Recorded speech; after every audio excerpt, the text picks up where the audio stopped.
छः। पहला क्वेश्चन क्या था, a retailer initially sells a mobile phone for Y rupees making 20 रुपये का profit for a holiday sale. The marked price of the phone is increase to this after this a 15% discount is offered on the new marked price. What is the final profit percentage earned by the report.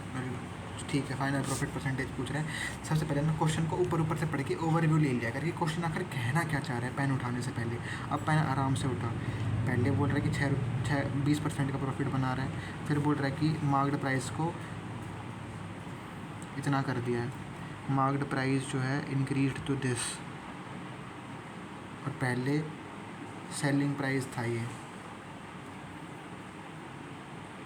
ठीक है, then एक 15 का discount दिया, final profit percentage.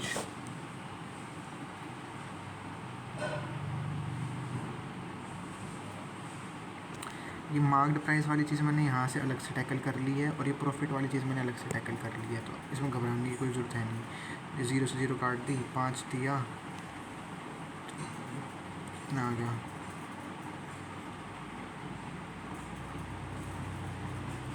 153/100 आ गया, यानी 53% का overall profit. ठीक है,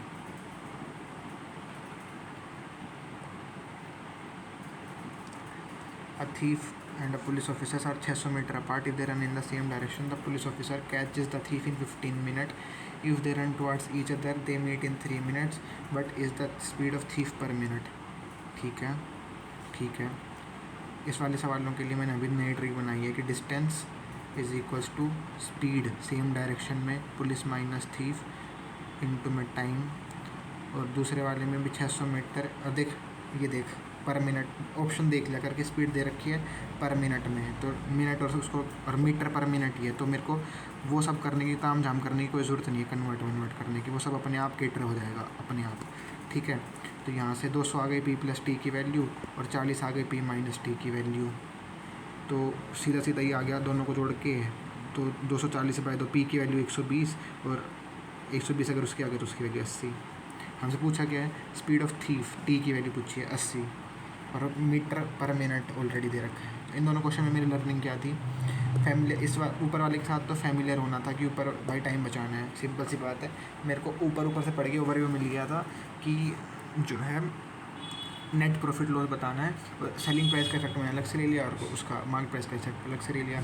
अभी ये देख, ये इसमें मैंने बहुत दिमाग लगा के ऐसे करा था, इसको डायरेक्ट हो जाता पी प्लस ये वाला ए प्लस बी और ए माइनस बी को जल्दी सोल्व करके, ए प्लस बी आ गया, ए माइनस बी आ गया, दोनों को जोड़ के डिवाइड बाई 2 कर दूंगा तो ए की वैल्यू आ जाएगी, और ए की वैल्यू आ गई तो फिर बी तो मैं निकाल ही दूँगा। एक ये लर्निंग थी इस वाले टेस्ट में मेरे लिए कि अगर एक इरेशनल और एक इरेशनल को जोड़ूंगा या घटाऊंगा, तो इरेशनल और इरेशनल को जोड़ूंगा घटाऊंगा तो कुछ भी आ सकता है, रैशनल भी आ सकता है, इरेशनल भी आ सकता है। एग्जाम्पल, इरेशनल तो आ सकता है, उसका तो सबको ही पता है। एक इन दोनों को जोड़ के रैशनल नंबर कैसे आ सकता है, ये आ गया इरेशनल प्लस में irrational is equals to 0, that is rational. 0 एक रैशनल नंबर है, बस इस चीज़ को अगर तू याद रखेगा तो फिर दिमाग लगा जाएगा। इस वाले केस में भी रैशनल इरेशनल दोनों आ सकते हैं, क्योंकि 0 एक इरेशनल नंबर है। 0 एक रैशनल नंबर है, हाँ ठीक है। एक ये याद कर ले, ज़रूरी है, आता रहता है काम। 3 का क्यूब प्लस में 4 का क्यूब प्लस में 5 का क्यूब इज इक्वल्स टू 6 का क्यूब। ठीक है, in an urban project triangular plots of sides are allocated if the parameter is this, find the area. इस वाले में भाई पैरामीटर देख, 15, 25, 30 की 3, तो हर की वैल्यू 3 3 3 है, हाफ ऑफ बेस इंटू में हाइट इंटू में एक्स स्क्वायर आएगा, बस ये ध्यान रख, तो इंटू में 9 होगा यहाँ पर। ठीक है, 12 है ना, हाँ, इंटू में 9 होगा, ये ध्यान रख, तो हमेशा भूल जाता है, क्योंकि 5x और 12x है, तो एक्स स्क्वायर आएगा, तो 6 30 30 निम 270 एक्स स्क्वायर, ध्यान रख। ठीक है,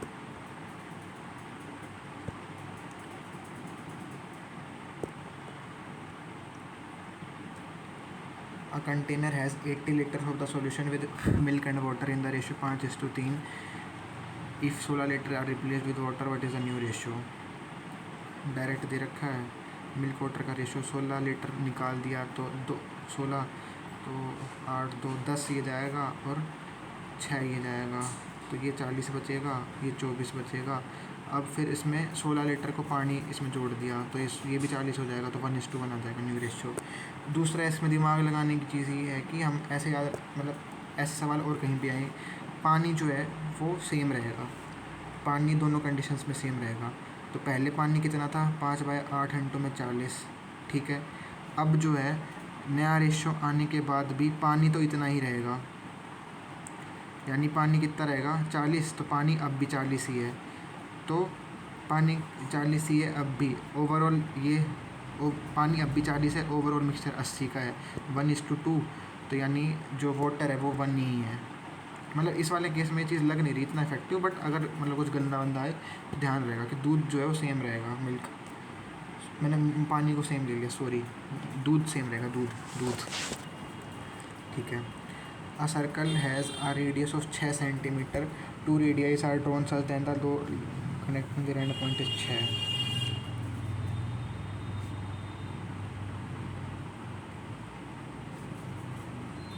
अच्छा ठीक है, एक सर्कल है जिसमें रेडियस है और इनको एंड पॉइंट में जोड़ रही है, उसकी लेंथ 6 है, और मतलब ये एक इक्विलेटरल ट्रायंगल बन गया।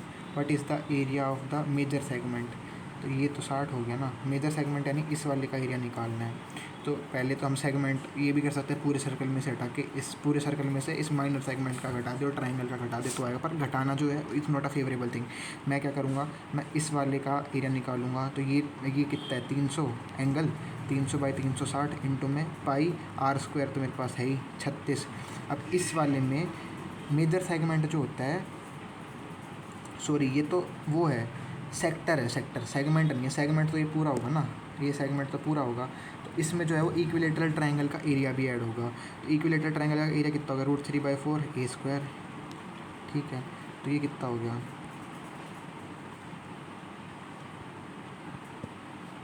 30 पाए प्लस का 9√3, यूँ का यूँ एग्जैक्ट आंसर आ गया, ठीक है। बस मेन ध्यान यही रख ले कि उसका फॉर्मूला लग जाएगा माइनर सेगमेंट का, मेजर सेगमेंट का। माइनर सेगमेंट का एरिया कितना होता है, माइनर सेगमेंट का एरिया होता है एरिया ऑफ सेक्टर माइनस में एरिया ऑफ द ट्रायंगल, ये साइन थीटा जो वहाँ पे एंगल बना रहा होगा, ये सेक्टर जो है एंगल बना रहा होगा। सेक्टर और सेगमेंट में कंफ्यूज मत हो, अब नहीं हो कंफ्यूज। आर्क से जो है वो सेक्टर बनता है और कोड से जो है वो सेगमेंट बनती है, ये लर्निंग है आगे, ठीक है। ये है हमारी ब्लिट्स 6। अब आते हैं ब्लिट्स 7 पे।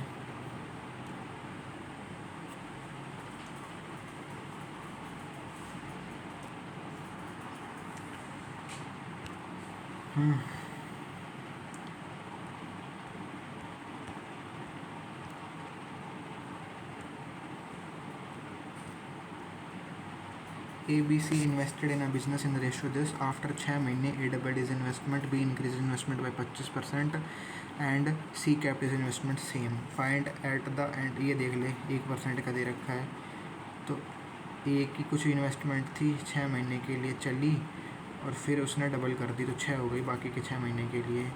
B की इन्वेस्टमेंट 4 थी, 1 उससे बढ़ा दी तो यानी ये हो गई, और C की इन्वेस्टमेंट उसने सेम रखी, 5 थी 12 महीने के लिए सेम रखी। बी का प्रॉफिट पूछा है, 6 से 6 कटेगा हर तरफ, तो ये कितना आ गया 9, 9 और 10। How much will be receive, B कितना आएगा 9/18 28 इंटू में 8500, जो 85,000।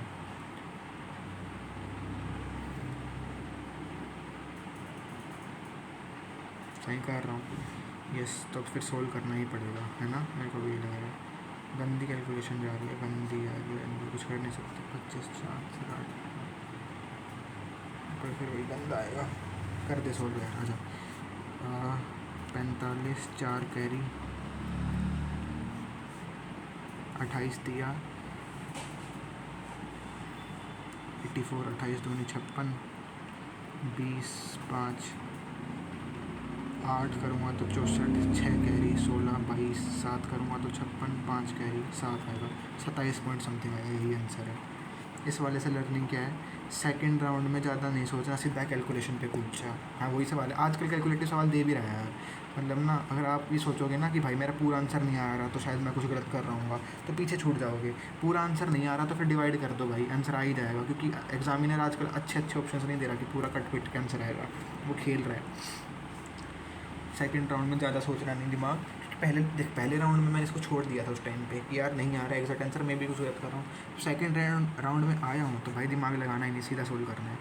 अ table has a regular octagon shape two of but a table has a regular octagon shaped top. What is the angle of internal between any two adjacent sides? हाँ हाँ, internal angle पूछा है एक octagon का, तो मैं उल्टा धातु, ये वाला मैंने इसलिए लिखा है कि उल्टा जाना है। उल्टा जाना है मतलब एक्सटीरियर एंगल से सोल्व करने की कोशिश कर। 360 होता है sum of all exterior angles, octagon है तो 8, और ये दिख जाना चाहिए तुरंत।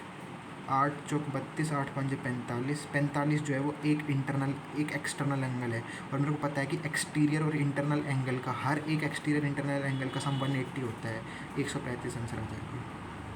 ठीक है, लर्निंग यही है कि दो चीज़ है बेसिकली, एक तो इंटरनल और एक्सटीरियर एंगल का सम जो है पर्टिकुलर 360 180 होगा, और सारे एक्सटीरियर एंगल्स का सम 360 होगा, ये दिखना चाहिए।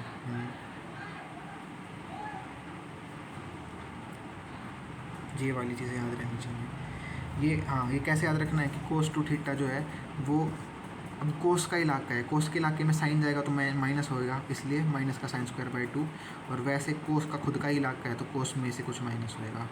साइन माइनस क्यों होएगा, क्योंकि कोस का इलाका है और साइन जा रहा है तो उसके आगे नेगेटिव का साइन लग जाएगा। ठीक है, आगे चलो। A metal hemisphere of a radius 16 centimeter is melted to form a right circular cylinder. The ratio of the curved surface area to the total surface area is this. What is the radius of the base? Hemisphere sphere में confuse नहीं होना। The ratio of the curved surface area of the cylinder to the total surface area is 1:2. 2h is equals to r plus में h is equals to r for the cylinder। ठीक है,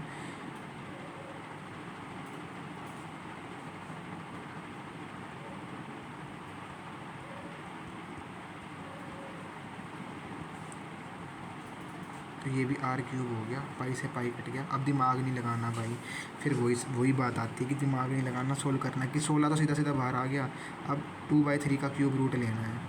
ठीक है, अब 2/3 का cube root लेना है तो ये कितना हो गया, 0.66 हो गया। अब तेरे को पता है कि भाई क्यूब रूट जब देखते हैं तो 1000 से मल्टीप्लाई करते हैं, जब क्यूब रूट देखना होता है तो 1000 से मल्टीप्लाई करूँगा अंदर तो 660 आ जाएगा, और नीचे बाहर डिवाइड का 10 आएगा, तो ये कितना बन रहा है 16। क्यूब रूट 660 किसके बराबर आ रहा है, 8 का 512 होता है, 9 का 729 होता है, तो 8 और 9 के बीच में आएगा। अब 8 और 9 के बीच में आएगा, अब कितना बीच में आएगा ये भी देखना है ना।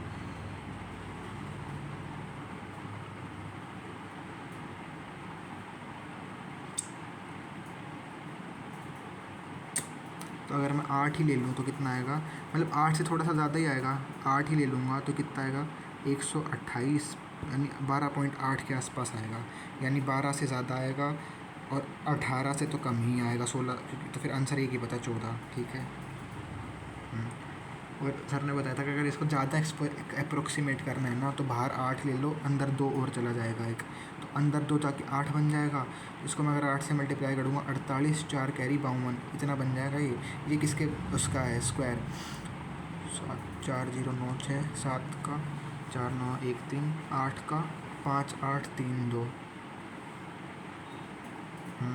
18 और 17 के बीच में आ रहा है, 18 और 17 के बीच में आ रहा है। 17 8 कितना होता है 136, तो यानी इससे तो बड़ा ही आएगा, एक ही ऑप्शन है।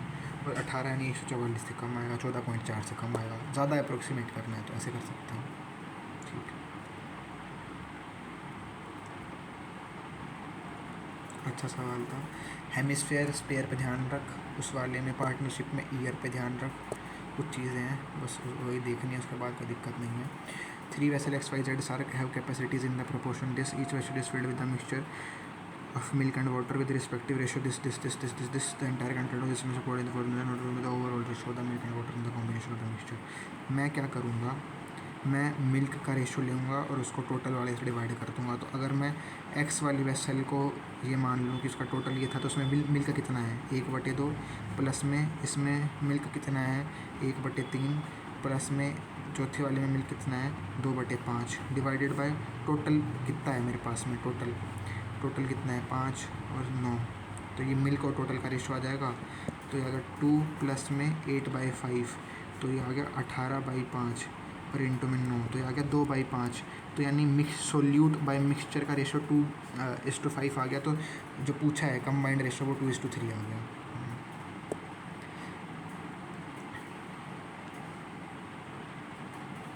मिल्क लेके कर लेंगे। Selling price of an article is 160% of the value of the discount. ठीक है, the marked price is 10% of the discount. देख अब मैं मान रहा हूँ डिस्काउंट जो है वो 100 रुपये का है, सेलिंग प्राइस जो है वो 160 है इसका, यानी सेलिंग प्राइस 160 है, 100 घटाने के बाद सेलिंग प्राइस आया तो यानी मार्क्ड प्राइस ये है। सीधा सीधा सवाल है। Marked price is what percentage of value of discount. Discount जो है 100 था, 260 है इसका, 260%। फैमिलियर हो जाए इन सवालों के साथ, मैंने पहले ऐसे सवाल करे नहीं थे, है ना, इसलिए दिक्कत आई। डिस्काउंट को 100 लेके कर लो। ठीक है, हो गया। बिट्स 7, 6 और 60 डन।